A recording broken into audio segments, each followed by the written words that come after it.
Food security is for sure one of the big challenges of humankind as population is growing. We expect 9 billion people for 2050, and also the demands in quality and amount of food are rising.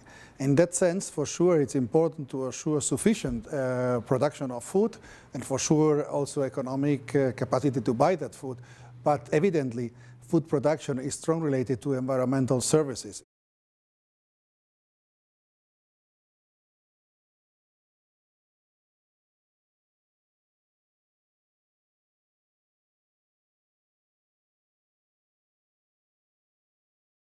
Deforestation is basically linked to the expansion of agriculture and other uses, but basically agriculture for providing this growing demand of food. And by this, we have to take lessons from the countries that have been able to turn deforestation. Very especially in Asia, with most of the countries have been able to stop or at least to reduce significantly deforestation. And we need to learn what have been the policies and the driving factors for this success. And we can speak about China, we can speak about the Philippines, Vietnam, India, and many countries that have been able both to cope to food security by intensifying agriculture and avoiding that the increased demand of food needs more land.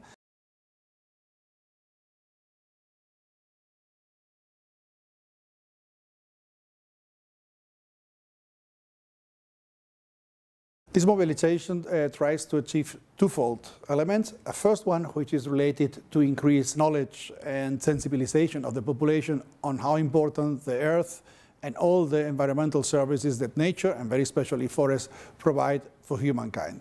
Second element, of course, is the individual behavior is correspondingly, so that we use much more public transportation, that we are conscious about the energy we use, and about the supply we do of the products we buy, the food we buy.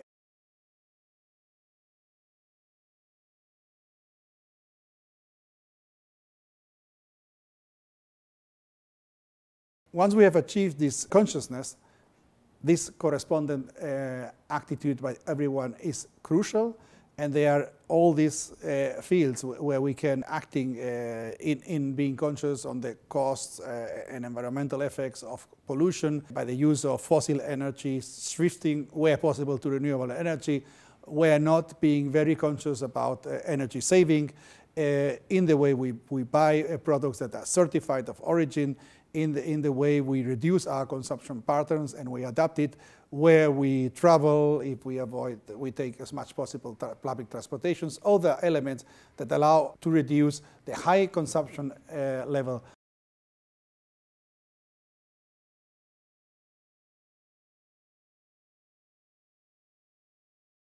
The environmental damages that are produced are not produced abstractly, but are produced by each of us in the decisions we take in daily life as consumers and as citizens. And being conscious about what transportation, what our food supply, what all we otherwise consume, clothes, travelings, and so on, is a very important part, so that we are able to align our consumption patterns while trying to reduce as much as possible energy consumption, which is a critical issue, especially in Europe, because Europe has very little energy sources.